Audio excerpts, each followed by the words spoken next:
आज भी मुझे इनके फोन में कुछ नहीं मिला, लेकिन कुछ तो है जो मैं देख नहीं पा रही हूँ। पर क्या? दरअसल राधिका को अपने पति पर शक है। उसको शक है कि उसका पति आलोक का चक्कर किसी और लड़की के साथ चल रहा है। इसलिए आलोक जब भी ऑफिस से लौटता है तभी राधिका उसका फोन चेक करने लगती है। इस बात को लेकर दोनों में काफी ज्यादा कहासुनी होती है, लेकिन राधिका को यह शक हुआ कैसे? आखिर किसके साथ चल रहा है आलोक का चक्कर? ये जानने के लिए हमें इस कहानी के शुरुआती भाग में जाना होगा। राधिका एक भोली भाली, सीधी साधी, संस्कारी लड़की है। आज से 2 साल पहले उसके माता पिता ने उसकी शादी आलोक के साथ करवा दी थी। उसके बाद राधिका अपने ससुराल चली आती है। ससुराल में बड़ा घर और बड़ा परिवार देखकर राधिका खुश हो जाती है। वाह, मेरे माँ पिताजी ने तो बड़ा ही अच्छा ससुराल खोजा है मेरे लिए। मुझे ऐसा ही ससुराल शुरू से चाहिए था। फाइनली अब मुझे लग रहा है कि जिंदगी में मुझे सब कुछ मिल गया है। राधिका एक संस्कारी बहू की तरह अपने ससुराल में काम करने लगती है। ससुराल में उसकी सास ममता और जेठानी, जिसका नाम मधु है, राधिका और मधु दोनों ही एक अच्छी बहन बन जाती हैं। सब कुछ ठीक ठाक चल रहा था, लेकिन कुछ ही दिनों में राधिका को आलोक पर संदेह होने लगता है। कुछ तो गड़बड़ है। उनका पूरा ध्यान मुझ पर नहीं रहता। वो कहीं खोए खोए से रहते हैं। लेकिन कैसे पता करूं कि असल में बात क्या है? अगले दिन आलोक काम से घर लौटता है और राधिका ने उसका फोन मांग लिया। सुनिए जी, जरा फोन दीजिए अपना। क्यों? तुम्हें मेरा फोन क्यों चाहिए? तुम्हारा फोन कहाँ गया? अरे वो मेरा कल फोन पानी में गिर गया तो खराब हो गया था, इसलिए मैंने उसे बनवाने के लिए दुकान पर दे दिया है। क्यों, आपका फोन मुझे नहीं मिल सकता क्या? नहीं, ऐसी कोई बात नहीं है, ये लो। आलोक राधिका को फोन देकर नहाने चला जाता है। राधिका फोन का कॉल मैसेज काफी देर तक चेक करती है, लेकिन उसे कोई भी शक करने वाली चीज नहीं मिलती। इसमें तो कुछ भी नहीं है। शायद मैं ही पागल हो गई हूँ। ओवर थिंकिंग कर करके मैंने अपना दिमाग खराब कर लिया है। राधिका ने फोन रख दिया और खाना खाकर सो गई। रात को मच्छर काटने के कारण से अचानक से राधिका की नींद टूट जाती है और उसने देखा कि उसके बगल में आलोक नहीं है, साथ ही उसका फोन भी नहीं है। अरे ये क्या, आलोक जी इतनी रात को कहाँ गए? और फोन भी यहाँ पर नहीं है। जरा देखूं तो। राधिका उठकर कमरे से बाहर गई, लेकिन उसे आलोक कहीं भी नहीं मिला। राधिका ने घर के अंदर सभी जगह पर ढूंढा, लेकिन आलोक का कहीं अता पता नहीं था। राधिका कमरे में चली आई और सोचने लगी। रात के 2 बज रहे हैं। इतनी रात को वो कहाँ गए होंगे? हर जगह ढूंढ लिया। तभी आलोक कमरे में घुसा। अरे राधिका, तुम इतनी रात को जगी हुई हो? हाँ, वो मैं आपको ही ढूंढ रही थी। आप कहाँ चले गए थे? दरअसल मुझे ना थोड़ी नींद नहीं आ रही थी, तो बस यूं ही छत पर टहल रहा था। राधिका ने अपने मन ही मन सोचा। हो सकता है शायद आलोक जी छत पर ही टहल रहे हो, क्योंकि मैंने छत पर जाकर तो देखा ही नहीं।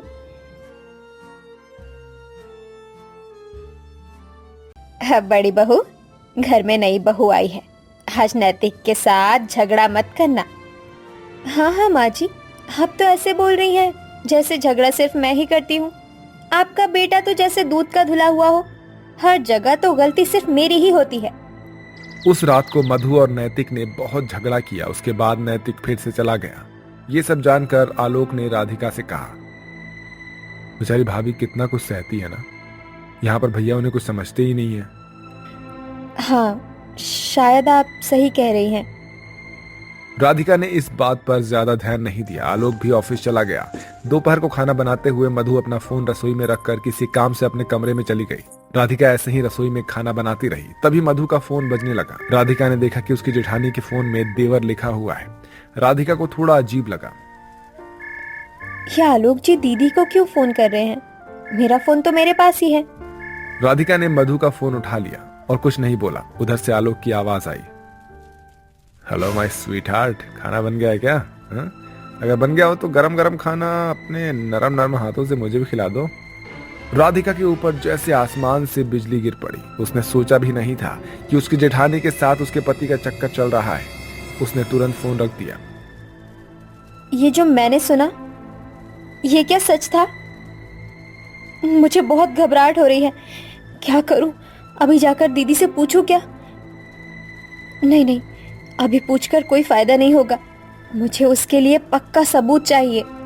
राधिका ने यह सोचकर किसी को कुछ भी नहीं बताया और हर रोज की तरह स्वाभाविक तौर पर काम करने लगी। शाम को आलोक लौटा और राधिका ने रोज की तरह आलोक को चाय दी। उसने ऐसा बर्ताव किया कि जैसे उसे कुछ पता ही नहीं है। रात को राधिका सो तो गई, लेकिन वो सोने का दिखावा करती रही। उसे पक्का यकीन था कि आज रात को कुछ न कुछ तो होने वाला है। आज रात जो भी होगा वो मेरे फोन में कैद हो जाएगा। रात के करीब 1 बज रहे थे। जहां सभी लोग सो गए थे, तब आलोक अपने बिस्तर से उठा। उसने सोचा कि राधिका सो गई है। आलोक चुपके से अपने कमरे से बाहर चला गया। वो चले गए, अब मुझे भी चुपके से जाना होगा। राधिका भी चुपके से बाहर चली गई और मधु के कमरे की ओर बढ़ने लगी। उसने देखा कि मधु के कमरे का दरवाजा हल्का सा खुला हुआ है। ये रहा, ये दरवाजा तो खुला हुआ है।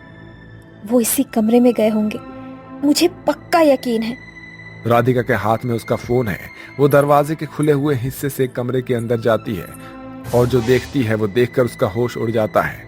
वो देखती है कि आलोक मधु के गोद में सर रखकर सोया हुआ है और मधु उसके सिर पर हाथ फेर रही है। तुम चिंता मत करो, हम दोनों के बारे में किसी को पता नहीं चलेगा। भैया आपके साथ इतना झगड़ा करते हैं, मुझे अच्छा नहीं लगता है। कोई बात नहीं, मैं तुम्हारे भैया से थोड़ी प्यार करती हूँ, मैं तो तुमसे प्यार करती हूँ। राधिका ये सब कुछ देखती रही और अपने मोबाइल में रिकॉर्ड कर लिया। उसके बाद वो चुपचाप से अपने कमरे में लौट आई और चुपचाप आकर सो गई। कुछ देर बाद आलोक भी कमरे के अंदर आया और राधिका को सोता हुआ देखकर वो निश्चिंत हो गया। इसके बाद आलोक और मधु हर रात को ऐसे ही मिलते रहे। 1 महीने बाद नैतिक घर लौटा और खाना खाने बैठा। मधु ने खाना दिया। नैतिक ने एक निवाला लेते ही कहा, ये क्या है? हाँ, ये भी कोई खाना है? एक काम ठीक से नहीं होता तुम लोगों से। अगर तुम्हें खाना पसंद नहीं आया तो तुम खुद जाकर बना लो, मुझे तुम क्यों सुना रहे हो?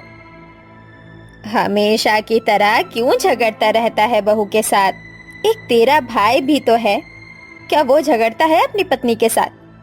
आप चुप रहिए माँ, आपको कुछ नहीं पता है और आपकी वजह से ही तो सब कुछ हो रहा है ये सब। मैंने तब कितनी बार कहा था कि इस लड़की से मुझे शादी नहीं करनी है, लेकिन आपने तो मेरी एक बात नहीं सुनी थी। क्यों सुनूं मैं तेरी बात?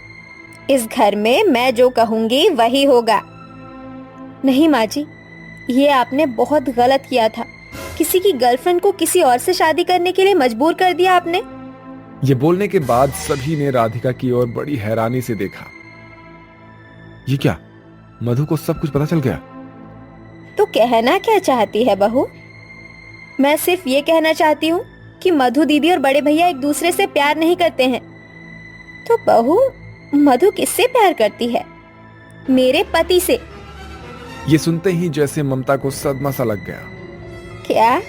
कैसी पागलों वाली बातें कर रही हो बहू, ये नहीं हो सकता। आलोक ने बात को घुमाने के लिए कहा, ये कैसी बेहुदा बातें कर रही हो राधिका? तुम्हारा दिमाग तो खराब नहीं हो गया है, हैं? ये सब छोड़ो और मुझे खाना दो, चलो। हाँ, ये सब बेहुदा और बकवास है। नहीं, कुछ भी बकवास नहीं है। राधिका जो कह रही है वो सच है। राधिका आश्चर्यचकित हो जाती है। भैया, आपको भी पता है क्या? हाँ, मैंने शादी से पहले ही आलोक को मधु के साथ देखा था। वो कॉलेज से ही एक दूसरे को चाहते हैं, लेकिन माँ ने जब हम दोनों की शादी तय कर दी थी तब मैं हैरान हो गया था। हाँ, हमारे घर में शुरुआती समय से ही लव मैरिज को ज्यादा अहमियत नहीं दी जाती थी, इसलिए मैं माँ को कुछ भी नहीं बता पाया। लेकिन मैंने माँ से कहा था मुझे इस लड़की से शादी नहीं करनी है, लेकिन माँ ने कुछ भी नहीं सुना। बेफालतू में 4 जिंदगियां बर्बाद हो गई। आपने सिर्फ अपनी जिद की वजह से हम चारों की जिंदगी बर्बाद कर दी है।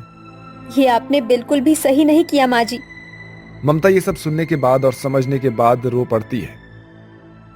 मुझे माफ कर दो तुम लोग, मुझे माफ कर दो। मैं तुम सबकी गुनहगार हूँ। मैं सब कुछ समझ गई हूँ। आखिर प्यार को रोका नहीं जा सकता। बोलो, मेरी क्या सजा होगी? कुछ भी नहीं, सिर्फ आपको इन दोनों की शादी करवानी होगी। मधु और आलोक शर्मा गए। ममता मान गई।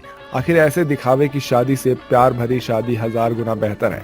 नैतिक और मधु की शादी करवा दी गई। वो दोनों खुशी से अपनी जिंदगी जीने लगे। राधिका और नैतिक ने भी अपना अपना रास्ता देख लिया। वो दोनों भी इस दिखावे के रिश्ते से नहीं बनना चाहते थे और इस तरह प्यार की जीत हुई। मंदिर से पूजा करके आकर अश्विन कहता है, अरे माँ, गोपी, आप दोनों यहाँ आंगन में बैठे हैं। ये लीजिए, प्रसाद ले लीजिए। माता के मंदिर गया था मैं सुबह सुबह, आपको बता ही नहीं पाया। आप दोनों मुझे ढूंढ रहे होंगे ना? हाँ अश्विन जी, मैं तो डर गई थी कि सुबह सुबह आप कहाँ चले गए।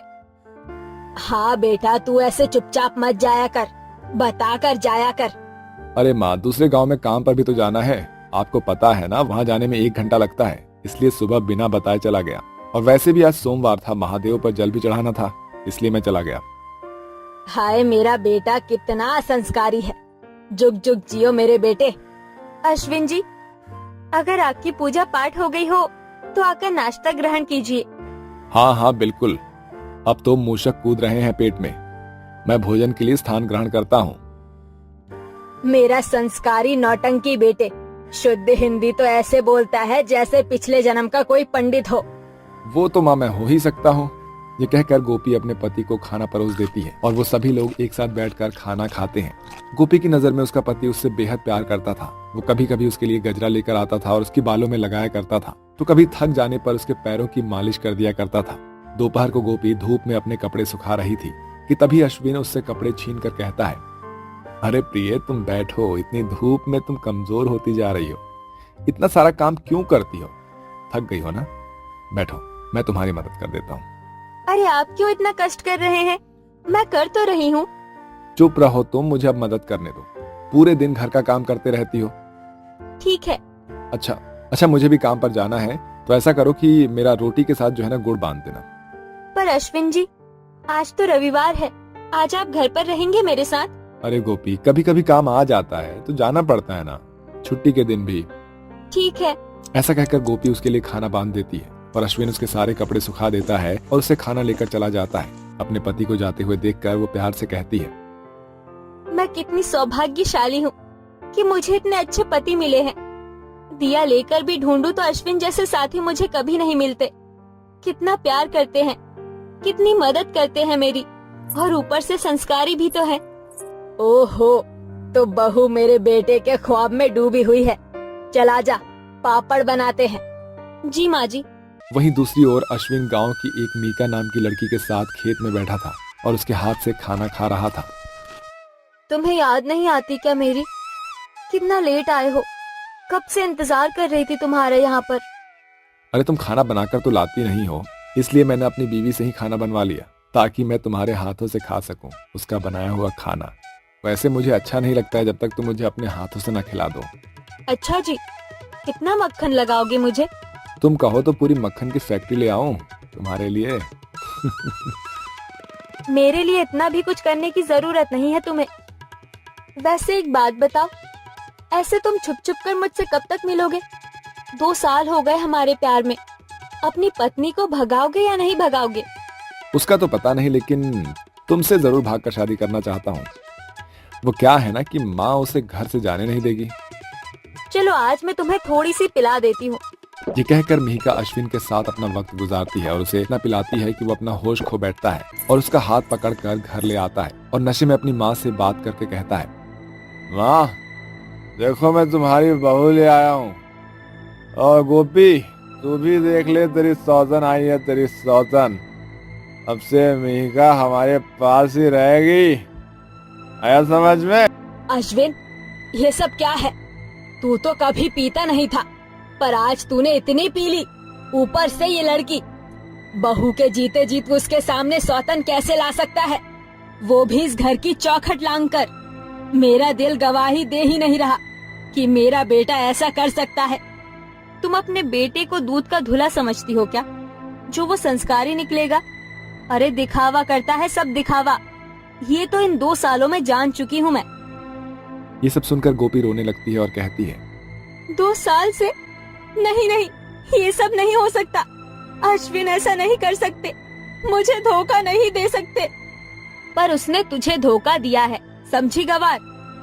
अपने पति को तूने बहुत आज्ञाकारी समझा है, पर उसका असली रूप ये है कि वो मुझसे प्यार करता है और अब से मैं उसके साथ इसी घर में रहूंगी। नहीं नहीं, अब मैं ये सब और बर्दाश्त नहीं कर सकती। मैं जा रही हूँ। बहू, तू इस घर से कहीं नहीं जाएगी, समझी? ये तेरा घर है। मिहिका मेरी जाने मन, अब से तुम यहीं रहोगी, है ना? समझ में आया तुम्हें? कहीं मत जाना मुझे छोड़कर। मुझे ठुकराओ या मुझे प्यार करो, मैं तो नशे में हूँ, मैं तो नशे में हूँ। ऐसा कहकर वो जमीन पर गिर जाता है। फिर मिहिका उसे कमरे में ले जाती है। ये देखकर बहू अपनी सास के गले सिसक सिसक कर रोती है। माँ जी, मैंने सोचा था कि अश्विन जी सिर्फ मुझसे प्यार करते हैं और वो दुनिया के सबसे अच्छे पति हैं, लेकिन मैं गलत साबित हो गई। उनकी तो दूसरी औरत है जो इसी घर में आकर अब नाच रही है। तुझसे क्या कहूँ बहू, मेरे बेटे ने मेरे ही होश उड़ा दिए हैं ये हरकत करके, लेकिन मैं तेरे साथ हूँ। तू चिंता मत कर, माता रानी पर भरोसा रख। कल से नवरात्रि शुरू है, माता रानी से अरदास लगा, वो तेरी जरूर सुनेंगी। इसके अलावा माँ जी अब मैं कर भी क्या सकती हूँ। मैं आज माता रानी की चौकी का सामान ले आती हूँ। ये कहकर गोपी माता रानी की चौकी और पूजा का सामान ले आती है और अगले दिन साफ सफाई करके माता रानी की चौकी लगाती है। अम्बे तू है जगदम्बे काली, जय दुर्गे खप्पर वाली, तेरे ही गुण गाए भारती ओ मैया, हम सब उतारे तेरी आरती। हे माता रानी, उस औरत से मेरे पति का पीछा छुड़ा दो, मेरी झोली में मुझे वापस दे दो। मैं उनसे बहुत प्यार करती हूँ। बहू चिंता मत कर, सब ठीक हो जाएगा। ये कहकर वो जैसे ही प्रसाद बांटने के लिए घर से बाहर जाते हैं कि अश्विन मिहिका के साथ हंसते हुए आता है। डार्लिंग तुम कितनी अच्छी हो यार। तुम भी हो अश्विन, मुझे बाहर खाना खिलाने ले चलोगे ना, और कपड़े भी दिला देना नए। अरे जान, तुम जितना बोलोगी मैं तुम पर उतना पैसे खर्च करूंगा। देख बहू, कैसे पागल हो गया है उस लड़की के पीछे। माँ जी, मैं आपको क्या ही बोलूं। गोपी से ये देखा नहीं जाता और वो चली जाती है। 8 दिन तक गोपी माता रानी की श्रद्धा भक्ति से व्रत रखती है और साथ ही मिहिका अश्विन के साथ रोज बाहर का खाना खाती है। उससे साड़ी खरीदवाती है, पैसे उड़वाती है। नवरात्रि का 9वां दिन था। एक कपड़े में अश्विन की सारी जमा पूंजी इकट्ठा करके उसके घर के जेवरात चोरी करके वो ले जा रही थी। अब वक्त आ गया है कि मैं यहाँ से चली जाऊँ उस बेवड़े को पागल बनाकर। मैं उससे कोई प्यार व्यार नहीं करती। इसकी इतनी हिम्मत, मुझे इसे रोकना होगा और अश्विन को बताना भी होगा। वो जैसे ही ये सब लेकर भागती है तो वो उसके सर पर 2 घंटे मारती है, जिससे वो बेहोश हो जाती है और चिल्ला चिल्ला कर अश्विन और अपनी सास को बुलाती है। माँ जी जल्दी आइए, ये लड़की हमारी सारी जमा पूंजी लेकर भाग रही थी। देख लो अश्विन, अपनी आँखों से। इसने तुम्हारा फायदा उठाया, भले ही तुमने मुझे धोखा दिया।